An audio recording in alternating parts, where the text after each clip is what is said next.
Bonjour et bienvenue à l'épisode 3 de notre série Back to Basics saison 2. Aujourd'hui, nous allons nous intéresser au système expert et au moteur de règles.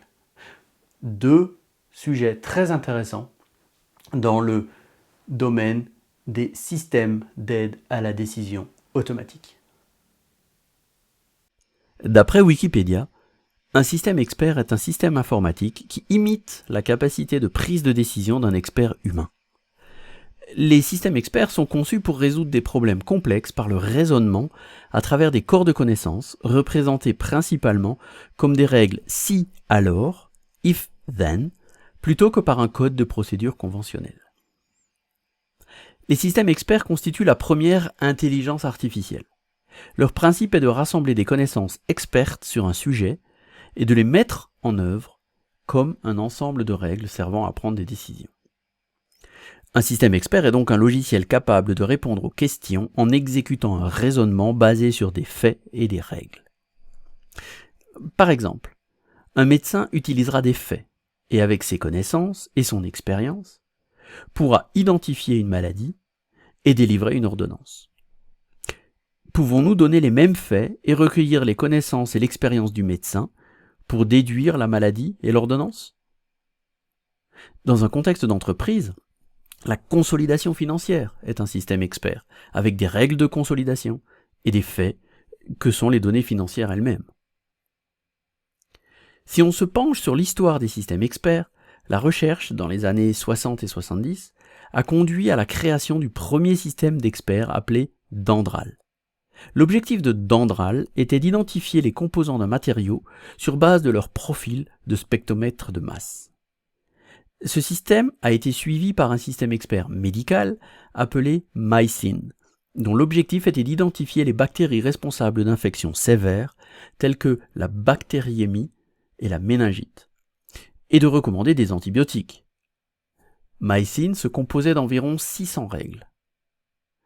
Dans les années 80 et 90, l'utilisation beaucoup plus large des ordinateurs a conduit à une utilisation accrue des systèmes experts, qui ont été affinés en utilisant la logique floue, le fuzzy logic, les réseaux bayésiens et les réseaux neuronaux.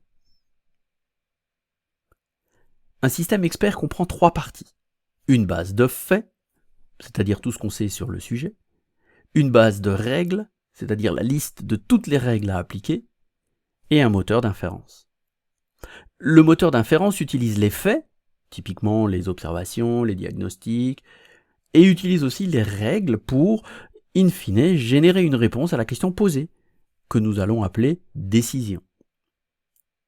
La plupart des systèmes experts sont basés sur une logique formelle et utilisent un raisonnement déductif. Ils utilisent la règle d'inférence suivante, également connue sous le nom de syllogisme. Si P est vrai, et si nous savons que P implique Q, alors Q est vrai. Les systèmes experts les plus simples sont basés sur ce que nous appelons une logique de proposition. Nous n'utilisons que des propositions qui sont vraies ou fausses. Toutes ont toujours la même valeur. Les systèmes experts plus avancés utilisent des prédicats qui permettent de répondre à des raisonnements plus complexes, tels que « tous les êtres humains sont mortels »,« Socrate est un être humain, donc Socrate est mortel ». Toutefois, il est très important de maintenir la cohérence de ces règles. Par exemple, si A est B, alors C.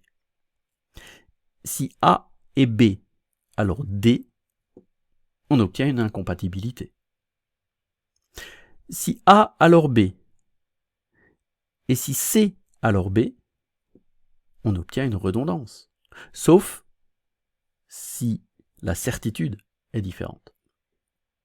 Et finalement, troisième exemple, si A puis B, si B puis C, et si C puis A, on a une boucle. Les méthodes plus avancées de définition des règles incluent la fuzzy logic, ou une logique floue, où la frontière entre le vrai et le faux n'est pas abrupte.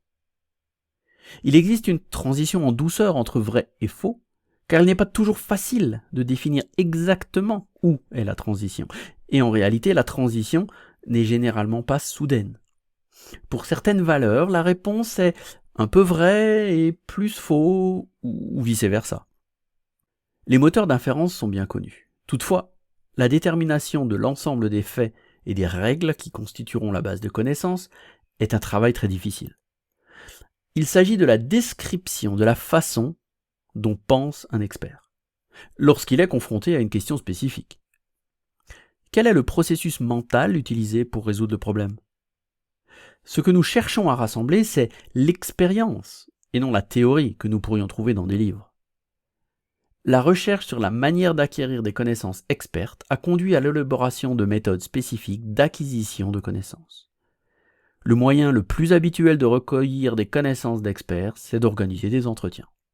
Plus le système expert est complexe, plus il est difficile de comprendre comment les systèmes pensent.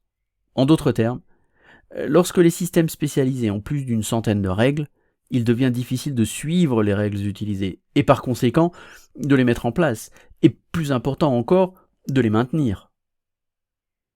Maintenir un système expert, c'est ajouter des nouvelles connaissances. Mais si cela se fait par l'ajout de nouvelles règles, cela peut entraîner incompatibilité, redondance et boucle, comme nous l'avons vu précédemment, qu'il convient bien évidemment d'éviter. Il faut donc beaucoup de travail pour s'assurer que le système expert fonctionne correctement. Une des façons de s'assurer de cela, c'est d'utiliser l'apprentissage automatique, le machine learning, pour définir l'ensemble des règles appropriées. Cela peut aider à résoudre le problème de la complexité, mais peut aussi conduire à perdre le contrôle du système expert. En d'autres termes, nous ne pouvons plus comprendre comment le système expert pense. Maintenant que nous en savons un peu plus sur les systèmes experts et les moteurs de règles, je vous donne rendez-vous à la prochaine vidéo qui parlera du reporting et de l'analyse.